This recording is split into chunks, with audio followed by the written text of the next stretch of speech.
Mark has been a brilliant asset to us in SAFE during, particularly around the COVID pandemic in phase 1. He and I are co-collaborating on the bulletins that are sent out, and we're probably going to be ramping up again, aren't we, Mark, as we get into the second surge. But very grateful, Mark, for your services to us. You guide us on PR, but also policy as well.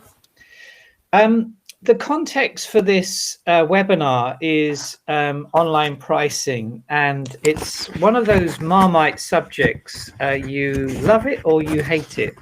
And you'll be very aware that the Competition and Markets Authority, their funeral services investigation has concluded on the provisional decision report back in end of October. SAFE has submitted our submission. They are very keen on packages, and that will be standard packages, simple funeral packages, and then unattended. And the vast majority of SAFE members don't operate standard packages. It's very much bespoke, what the customer needs. And we have argued long and loud with them. We had a price transparency roundtable with them earlier this week, and they're still very strong about the standard package. And we're saying that will not work for independents. It will disadvantage us because that's not the way we operate. And we understand, of course, funeral directors prefer the personal contact with their clients. But we don't see that this is necessarily having the simple funeral and the unattended cremation or burial as opposed to that. Some of our members, our past presidents, have had their prices online for 20 years and actually have found it, the transparency of that has benefited their business. So on the 6th of October this year, we had a special general meeting, and we have voted in these two elements: that a simple funeral, as is in the current code of practice, and an unattended cremation and burial will need to be either on your website from the 31st of March 2021. And if you don't have a website, which is pretty unlikely you'll be on this webinar, that it needs to be on a digital platform. So this is really the first of resources that we want to just assist our members in thinking about their digital prowess, really, and how to communicate and assist you in that journey. We have two of our associates, our partners, Golden Charter, have localfuneral.co.uk, which is a free service to put your prices online. We'll be talking with them at some point and hosting a webinar. We have another associate of ours called Funeral Guide, and we'll also be talking with them and exploring how we communicate through a webinar with them in the future. We also have other associates in SAFE who are web design agencies. We're going to be talking to them about providing assistance to you if you so need it, if you don't have any local professionals. So that's really the context of this, and I'm going to hand to Mark now to lead us through his talk. Thank you, Mark. Thank you, Terry. Thank you very much for that, and hello everybody. It's good to be able to talk to you this afternoon about the challenging subject of online pricing. So it is challenging, but it's perhaps not as challenging as things that are happening in the US right now. And although it's bonfire night, hopefully there won't be too many explosions by the time we get to the end of this.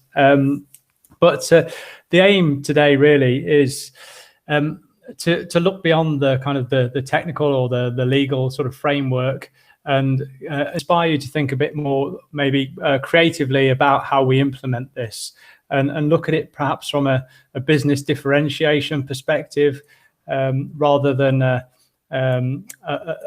figures perspective. In my time with the funeral sector, one of the common arguments against online pricing is that it's seen as a sort of a risk of leading to a race to the bottom, which is understandable. And there's also the argument about people needing to sit down face to face with the funeral director to really understand what it is they need. So this is not to undercut or oppose any of that, but it's to come at it from a different angle, and hopefully it'll be useful in terms of helping you think about how you implement pricing beyond the perspective of the code itself. So let's get started if we can. So first, a little bit about me, and apologies to anybody who's here and might have heard this before. I've working with Safe now for a couple of years. I've got extensive engagement in the funeral sector. I also work with a number of independent businesses and a coffin manufacturer. I've been in journalism and public relations for around 20 years now, so a little while. And other areas that I specialize in are the fintech or financial technology sector. And that's a very different world to the funeral profession. One is about sort of, I suppose, that personal care and tradition, whereas the other is very much about disrupting the status quo and creating a new world. And so hopefully I can sort of marry those two mindsets to your benefits today. So in terms of what we're going to cover, we'll look a little bit at the current landscape, some consumer trends, regulatory trends, which Terry's touched on a bit. And then I'm going to talk about an online pricing toolkit, which will be launching and sharing soon. But essentially, it covers 7 steps for a successful online pricing strategy. And there are a few examples of best practice in there as well. So online pricing, it is coming, whether we like it or not. And I think as an observer of this sort of trend towards online pricing, it reminds me a bit of the austerity debate, a decade ago. And that was happening, the sort of nation, and it's the funeral profession, perhaps not on that scale, but there was a sort of narrative around, making belt tightening, making cuts, which there were no sort of opposing voices for. And I think there's a parallel here with online pricing around the funeral sector. So it's a direction of travel that we kind of have to go with. And then if we look at the government and the CMA, they're insisting on it. So I think we need to look at how we can make it work for us in the most positive way. And I think, independents have to be there at the table, influencing the process in order to survive. And also, one of the great things about the UK funeral profession is that we have got so many independents. If you look at other sectors where we've got large businesses dominating and fewer independents, maybe retail's one, there's something to cherish there. So I think we need to make this work for us and look for, where those opportunities are for your business. And, when we consider this, what impact it's had on those businesses that have already introduced online pricing. And as Terry mentioned, there are quite a few out there who've been doing it for many years and they've not found it to their detriment. And finally, the digital revolution, it's something we hear a lot about. It's been going a few years now, with the start of Amazon and Facebook, which have been around for 10, 15 years. But it's a second in this revolution. It's a long way to go yet. And online pricing is kind of, if you like, a minor disruption compared to how things are going to change in terms of our whole lives. I mean, in the fintech sector that I work with, it's a payment specialist is one of my main sort of clients there, and they're looking at ways that payments can change our relationships with cars. So, for example, they have a vision that you won't own a car eventually, and you'll have access to cars, but it'll be via an app on your phone, and you'll get a car on demand, and it'll be provided to you as a service rather than having this box sitting on your driveway for 90% of its existence. So this is the way that life is going, and I think we need to look for the opportunities and go with it. So in terms of the current landscape on that theme, consumers nowadays, I don't know about you, but when you go to buy something, you'll research it online, maybe look at Amazon for different prices, maybe look at other specialist retailers, and you'll be able to make up your mind on price before you make that purchase. And there are a whole series of sort of steps that you have to take in the sort of shopping cart process. And I'm sure many of you have gone to buy something and not completed. So because you're continuing to research, that's a sort of trend that that's here to stay with online shopping, and that's really accelerated because of the current pandemic. Consumers are activists nowadays. So by that I mean that people have these digital platforms to air their views, whether it's on social media or on Google with reviews or Facebook reviews, and they can talk about your brand without, with complete freedom, more or less. So we need to be mindful of that, and that has positives and negatives. You can have people being activists in favor of your brand or against it if you get something wrong. And then online marketplaces, these are on the rise. So if you look at Amazon and eBay, those are good examples of marketplaces. But how long will it be before there's a funerals marketplace? I don't mean sort of comparison site, but somewhere that's collating all the different elements of a funeral for consumers to choose and create their own funeral. It could happen. But that's the kind of thinking that people who are working in the digital space potentially be looking at right now.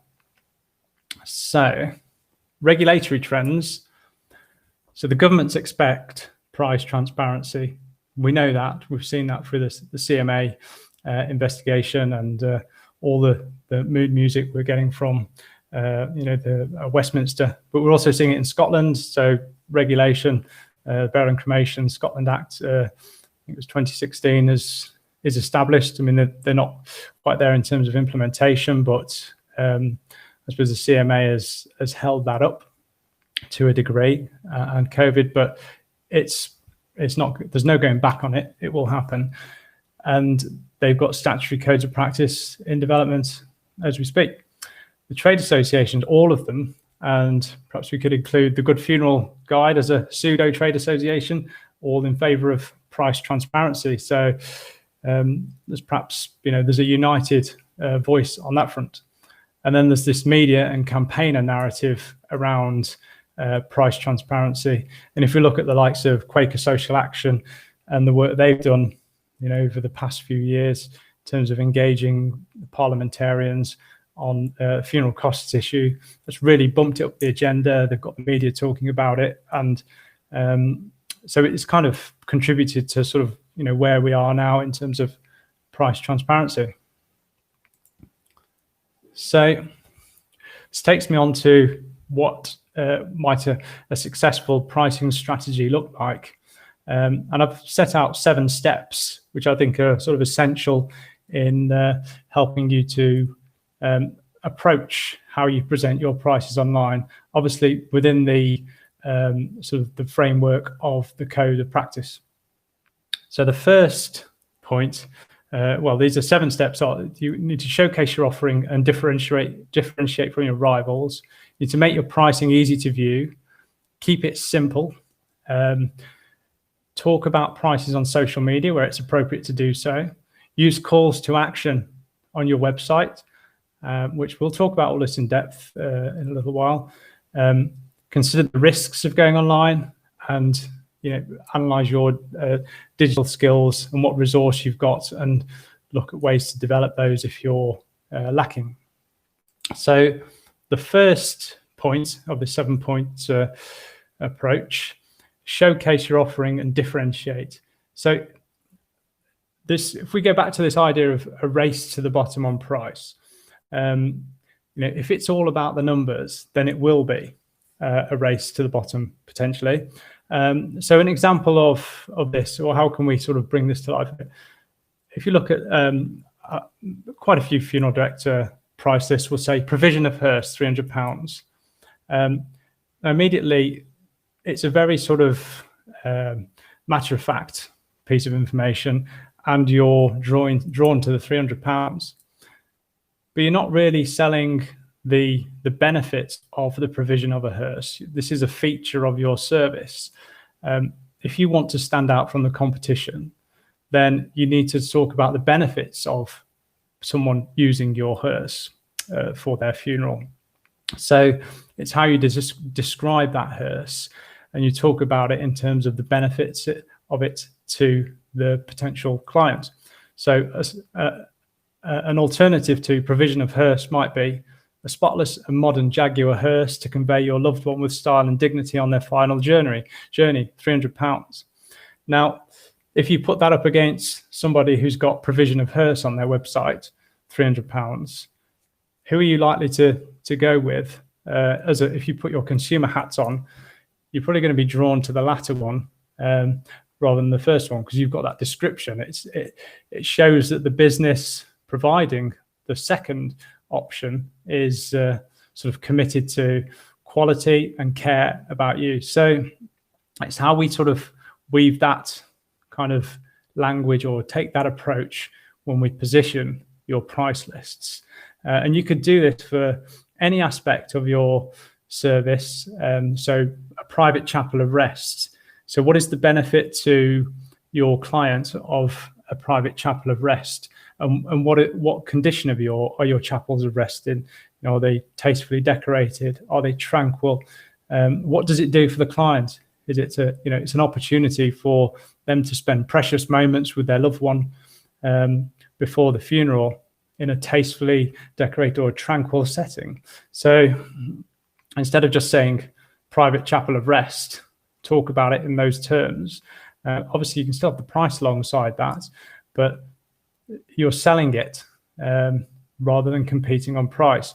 And it's a chance for you to demonstrate the impact that your business has in a positive way upon the consumers or customers or clients who use your services. So I think this would be my starting point for any information that you share about your services online. And if you've got a price list, go back to it and have a look to see if it is just a list of features. You don't have to write great big long sentences like I've done there, but it's just to give you a flavour really of the things, the way you could talk about it. So I hope that's useful. And in terms of questions, please do, if you want to put them in the message board and we can answer them at the end, that'd be great. So that's the first point. Showcase your offering and look at how you can differentiate. So you can look at your competitors, look at their websites, and see how you can talk about your business in a more appealing way than they are. So the second one is make your pricing easy to view.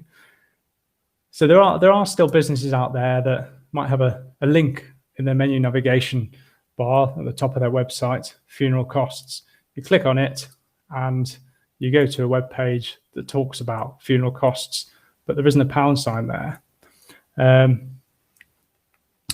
John, thanks for that. I will come back to you at the end. That's that from a consumer perspective. That can be really frustrating because it makes you feel like they don't really want to tell me what their prices are, and they're kind of a little bit like fobbing me off, really. So it's almost better to not have that, but you're going to have to because that's the way the law is going, I suppose. But make your pricing easy to view. And I've used some examples here and in the next slide that aren't from the funeral sector. So some of you may use Slack. It's a digital platform for communicating, and it's used by individuals and businesses to collaborate on different work streams. So it's a completely different sector, has nothing to do with funerals, but they presented their price information in a very clear way. Now, I'm not saying you have to have or should have your, at the top here, your different funeral package prices presented exactly like that, but they enable easy comparisons, and you can include those sort of benefit-oriented descriptions below some pricing information, or you can see on there on the different sort of rectangles there. So the purple one, there's a smaller, darker rectangle there, which will click through to perhaps more detailed information. But presenting it in this kind of way and having not having too many clicks to get through. So it should be something you can navigate to straight away from the home page, and demonstrate that you're transparent and you're making it user friendly. Just that it's the thing with websites, it's about the experience. And if people feel that your website offers a good experience, it's kind of like when they walk through your door into your funeral home. If they walk into your reception area and they feel kind of at home there and comforted, then you've got a better chance of getting that client than somebody whose website is difficult to navigate and they can't quite find the pricing. And if you look at the numbers, you have to do the maths and write it down to work it out. It needs to be simple and easy to view. So here's another example. This is from a company called Squarespace. They make websites for businesses and individuals. And again, simple pricing with a description of what they're offering. It's just so user friendly.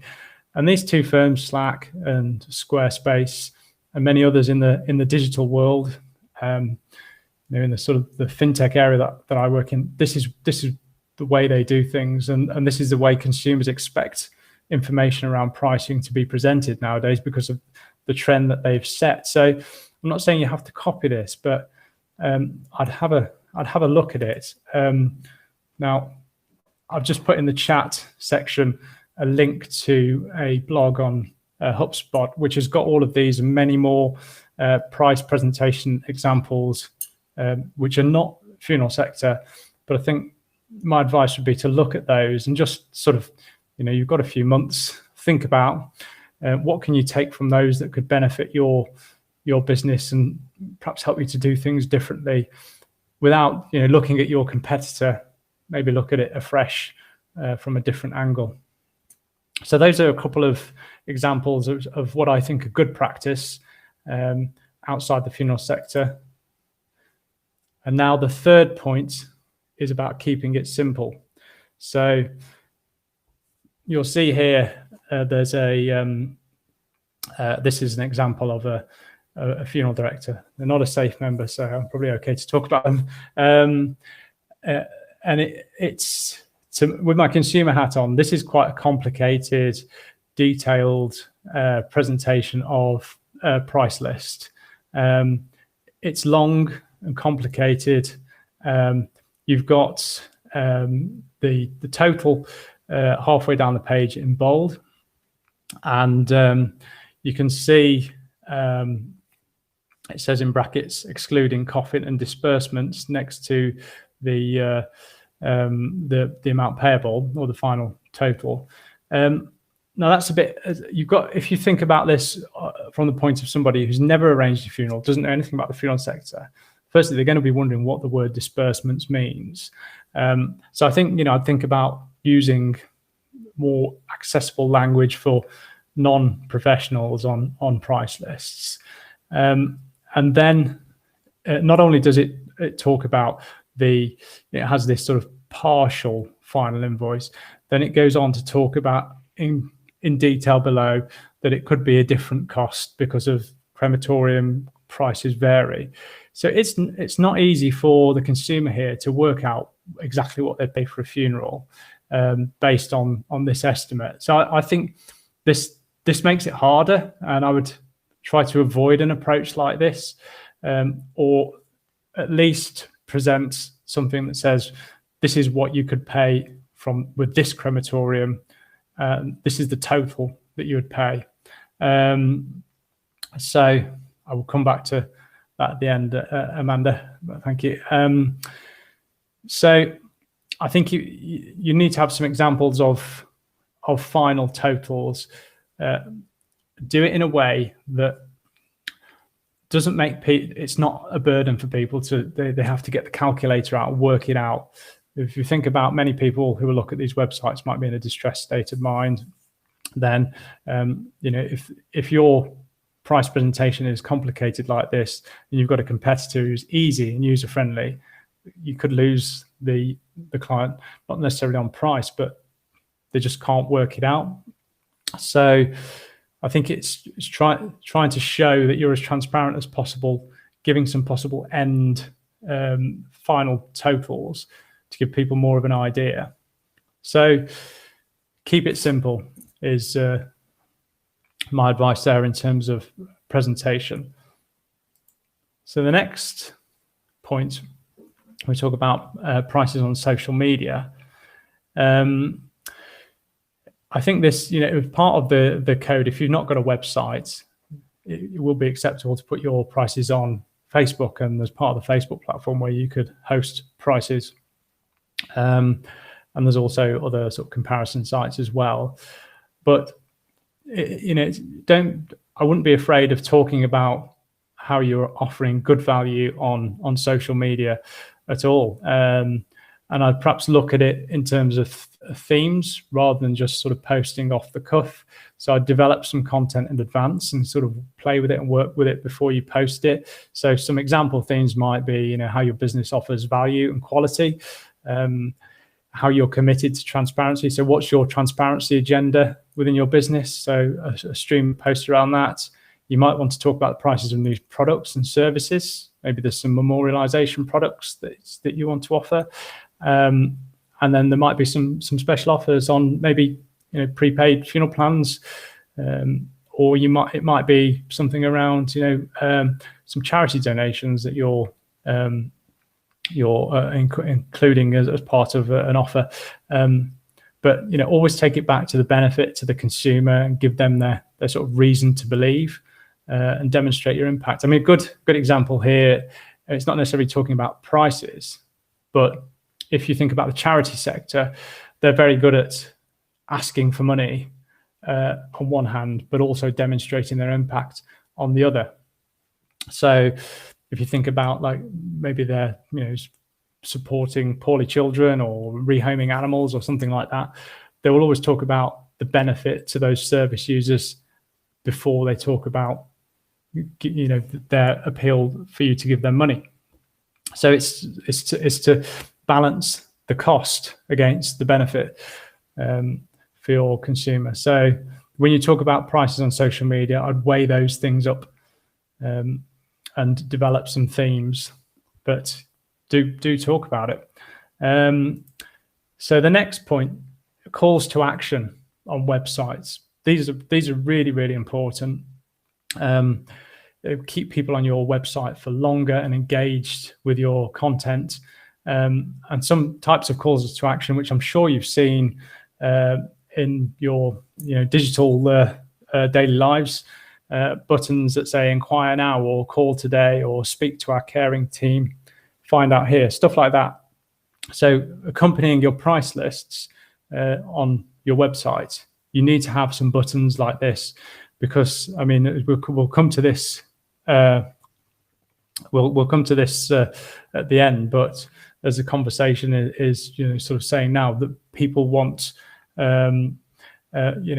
more information. It's hard to present funeral price information on a website, but having that button there can be the next step to take the consumer from your website into a sort of a face-to-face or a human-to-human contact to talk further.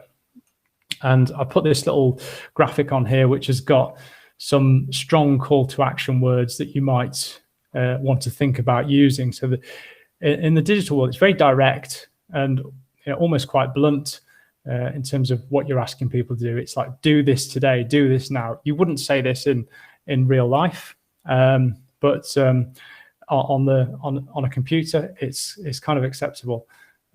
So there are some words there for your sort of inspiration if you're thinking about calls to action. The other thing, perhaps on a more nuanced, from a more nuanced perspective, is hyperlinks within your website. So words, say in your price list, if you've got funeral on your price list, you might want to hyperlink that to some information about funerals or bereavement or something like that to another part of your website. So you're keeping people on your site for longer, learning more about your business, not just looking at your prices, but looking at what you're about, because what you're offering is a valuable service, and people want to know that they're going to get personal care. So calls to action, hyperlinks, really important. Don't forget those in your online pricing strategy. Now, I think it's obvious risks. There are risks associated with going online. And I think that, in this day and age, as we mentioned earlier, consumers are activists now, and any brand could find itself being pulled apart online. You can have somebody filming themselves outside your premises on a phone, complaining. It's just the way of the world, sadly. And it's something, if we're prepared for it, then we can handle it better. But a couple of points. Language really matters in terms of how you present your information. Perhaps going back to provision of HERS versus the benefits side of things, and also making sure that people are really scrutinizing things nowadays online. Does your value sort of proposition match the cost, or do people think that what you're selling is worth that? There's that sort of sensitivity there. And is it really a race to the bottom if we talk about prices online? Well, lots of other businesses have got their prices online. Why not the funeral profession? It's the way things are going, and I think the online pricing sort of story is just the start of things, really, and how every business is going to be disrupted or is being disrupted. I put a graphic on here just to sort of give you some context for, if you're thinking about this might lead to a price war, but your competitor is facing the same challenges as you in terms of cost structures and their capabilities and their strategic positioning. And you've got all these other sort of contributor issues there as well.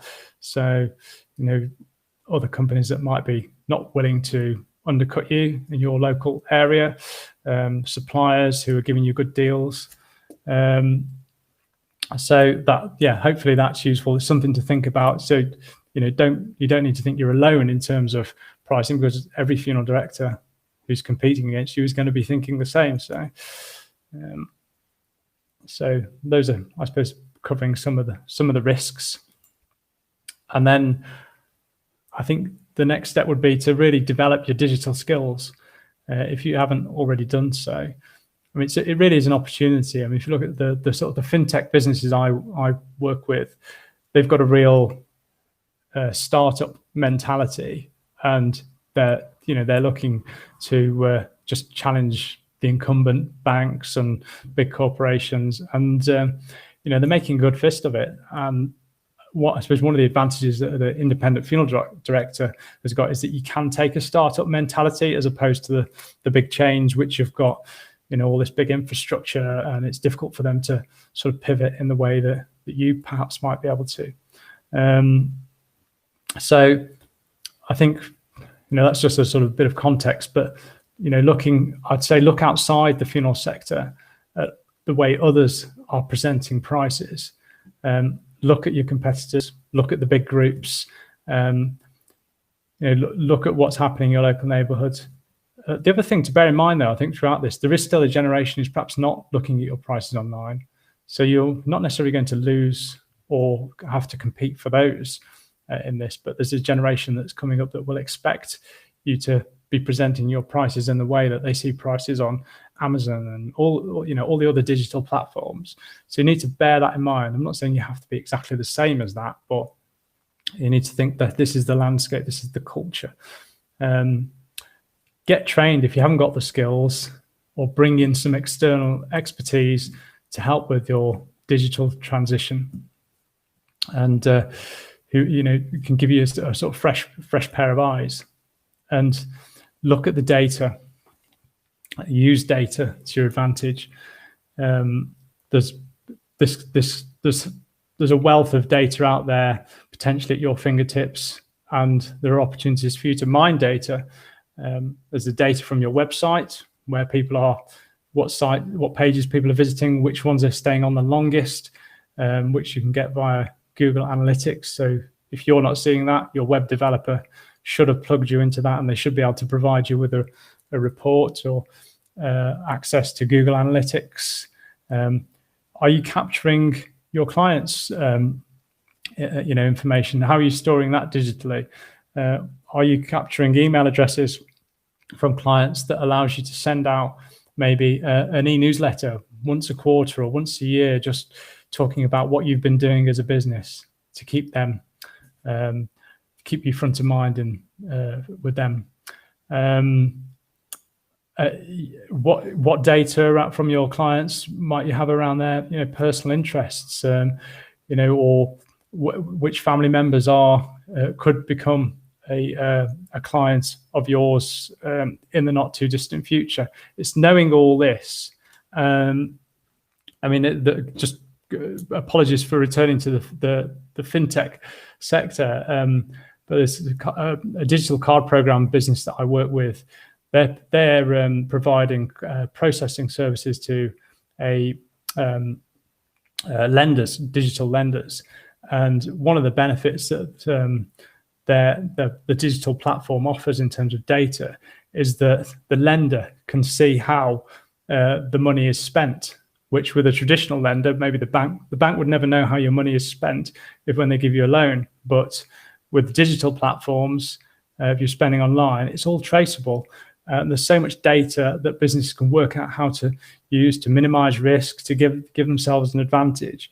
So really, you really need to think about how you're using this, and not let it slip through your fingers, and find different points, in your customer journey, on your website, when people come into your offices, to just capture bits of information about them and use it to their benefit. So it's not necessarily done in a sinister way, but it's about how you can better personalize your services to their needs. And the more you do that, the more they will love your business. So that really takes us through those seven steps. And I suppose in summary, I say online pricing is a fact of life. And we need to, as this picture says, we need to go from seeing it as a problem to an opportunity. The digital revolution has just begun, and it is really going to change all our lives massively. And it's an opportunity to grasp, really. I'm happy to give my thoughts and advice to any safe member on this challenging issue. But I think it needn't be the end of the world. I think you can thrive and potentially attract more customers. I think the generations that are coming up now that are used to using digital tools will expect you to be presenting information digitally. And if you're not, and a competitor is, it doesn't take much of a guess to work out who they're likely to go with. So yeah, I think that sort of brings us to the end. I hope this is useful. I think that in terms of these 7 steps, they will all be outlined in the toolkit with some further help and advice. And we're just putting the sort of finishing touches on that, and we'll be sharing that with safe members in due course. So that, brings me to the end, and I'll just go back up and look through, see if there are any questions. Let's have a look. Quite a bit in there. Yeah, so Lucy, Luke, price inquiries. I just need a simple funeral is not always a simple funeral. So how do you guide them onto the next package tactfully? Well, I think, when you present your prices online, the codes of practice are stipulating a minimum standard. So that doesn't mean you've just got to do that. And I think alongside that information, really should be thinking about maybe some examples or additional simple information about the fact that funerals are personalized and are different. And for further information about those, we're here to help and talk to you about those. Some examples of this might be X or Y, but I think this is where your sort of call to action comes in on your sort of price presentation information as well. So people aren't just put off and think, oh, simple funeral, they only do a simple funeral, or how do we go from something a bit more than that? So I think it's how you present it. I think what we'll do is perhaps come up with some sort of template guides, which I wouldn't say you should absolutely use, but just to kind of give you a feel for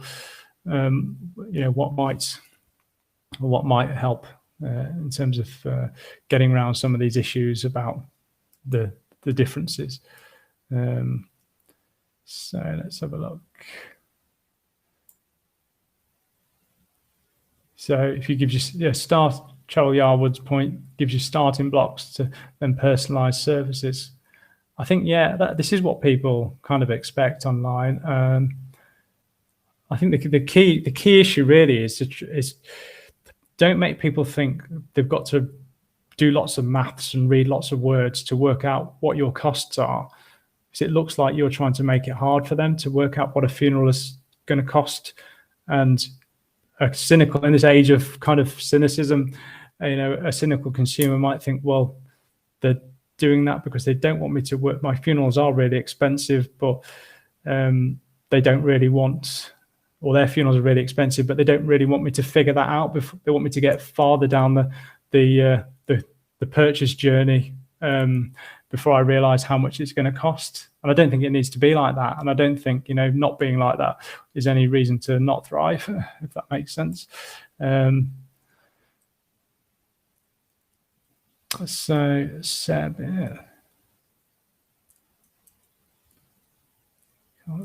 you can't place context with I mean, I get the concerns, but I suppose it's sort of, I'm coming at it from a perspective of, well, it's happening. How do we make it work for you? How do you thrive in this situation? And I think if we don't take the first steps in terms of implementing online pricing, then others like the big corporates who will have big budgets for digital teams, and from what I've seen of some of their price presentation, they're following those principles that the big California tech firms are following. Then it's not a very expensive approach, but it's the user friendly approach.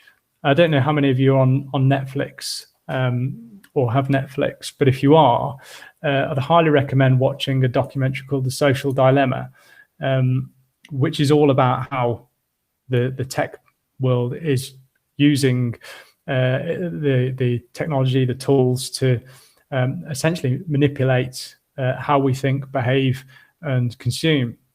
And this gives you an insight into the mindset of the technological world these days, and it's something we have to work with and try to use to our advantage.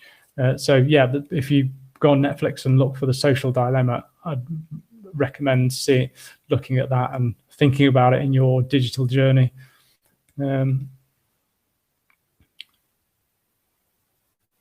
Sandra Chadwick has said about not treating people as a package. I don't think you need to. I think it's about, if you start to talk about the benefits, we can move away from the sort of just the numbers. We can talk about actually you're doing things in a more caring, personal way than another firm.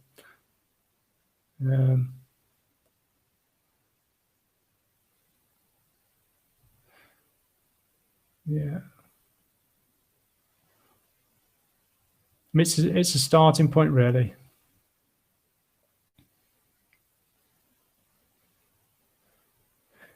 I mean, I do, in terms of Luke's point about, no, I'm not prepared to drop any price, and I think, that's a good thing. I'm aware of a couple of funeral directors who have tried to compete on price, but it only goes so far, and I think,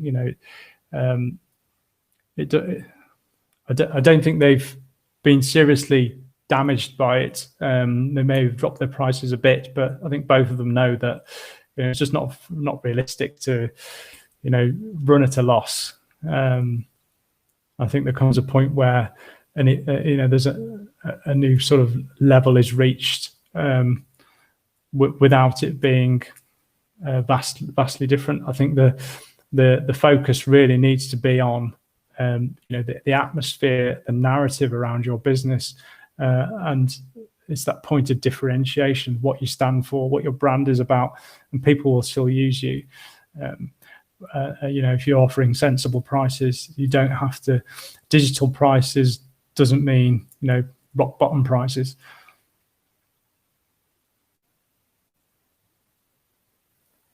Yeah, it's a good point from Neil Durrant. Packages that mainly change with coffin type and vehicle requirement, and it gives families an idea of charges.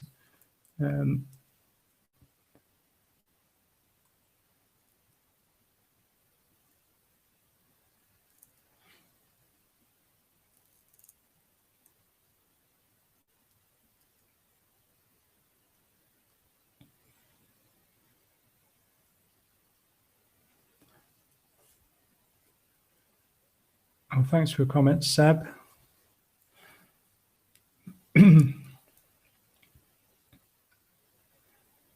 Yeah, as Lucy said again, you can display 3 prices, but there's no restrictions. I mean, you can display more than that. What you don't want to do, I suppose, is bamboozle the consumer. Give them a base point, some guides, and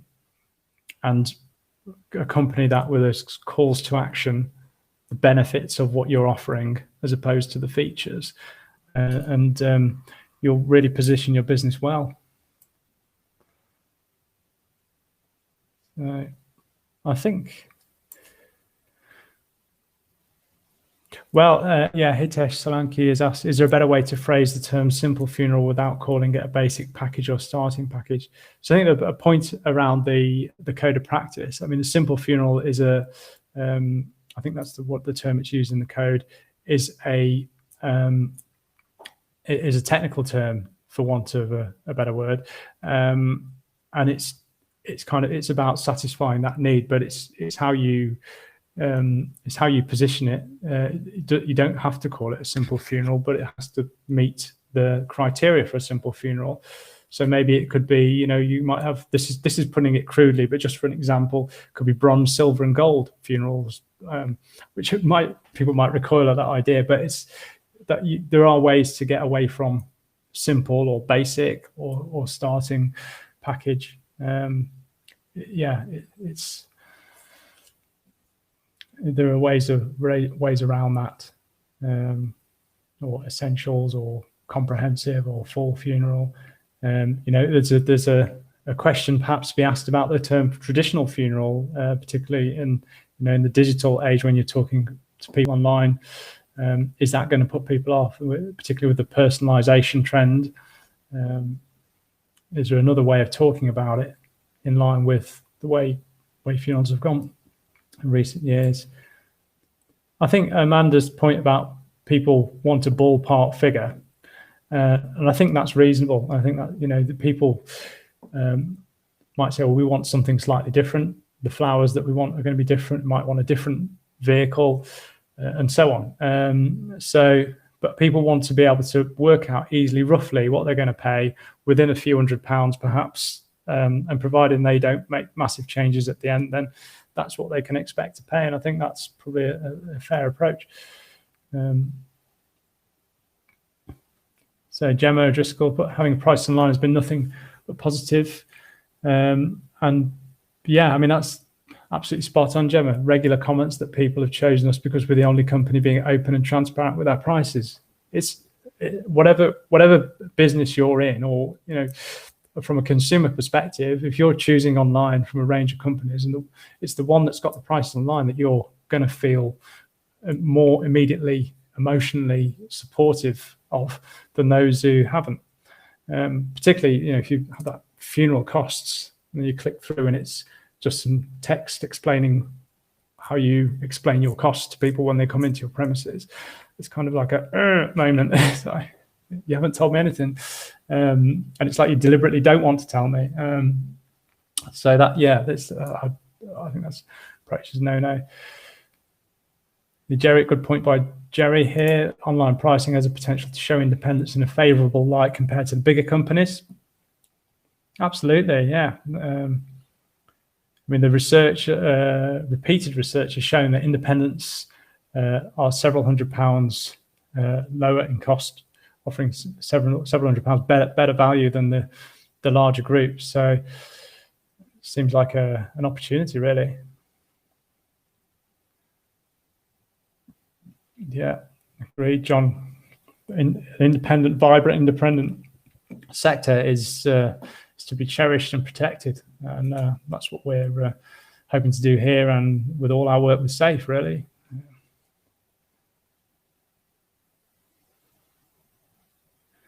Yeah. So Hitesh Solanki's asked, if a SAFE member were not to list their pricing online, do you know what would happen as a result? Well, I think maybe at that point I'll probably hand back to Terry if he's still with us. It's been a really good discussion. Thank you very much, everybody, for listening and your comments. Mark, thank you so much for that. It's been really insightful. We've thought about data mining and gathering information from Google Analytics, understanding the customer journey. This is a really key thing. Why have clients gone to you, and how have they found you? Apart from historically families using you, it's always good to know that. Hitesh, you ask a really good question. If you are not complying by 31st of March, then it's a breach of the SAFE Code of Practice, and you will not be able to be a member of SAFE. The thing is, Hitesh, and actually to all our members, this is not actually just about SAFE, or if you're a member of the NAFD. The Competition and Markets Authority will issue orders next year where it will be an offence if you don't have online pricing. And actually, I'm not sure how they're going to enforce those and implement them, but I know in the Scottish Government, if you breach their code, you can't practice as a funeral director. So this is a very serious environment we're moving into. Thank you so much for being on this webinar. We really appreciate it. We're going to be building a series of these. Mark's putting together the digital toolkit. We'll look at some template guidelines. He's got his email in front of you, his telephone number. He's here as a resource for you. If you've got any ideas for particular areas you want to develop in this, then please drop me an email at the SAFE office. And thank you so much to you all for all your endeavours, especially as we move into this second wave of COVID. Keep strong and keep serving your clients so faithfully. Thank you. Great. Thank you, Terry, and thank you, everybody. And yeah, look forward to seeing you soon. Yeah. Bye-bye. Thanks. Bye-bye.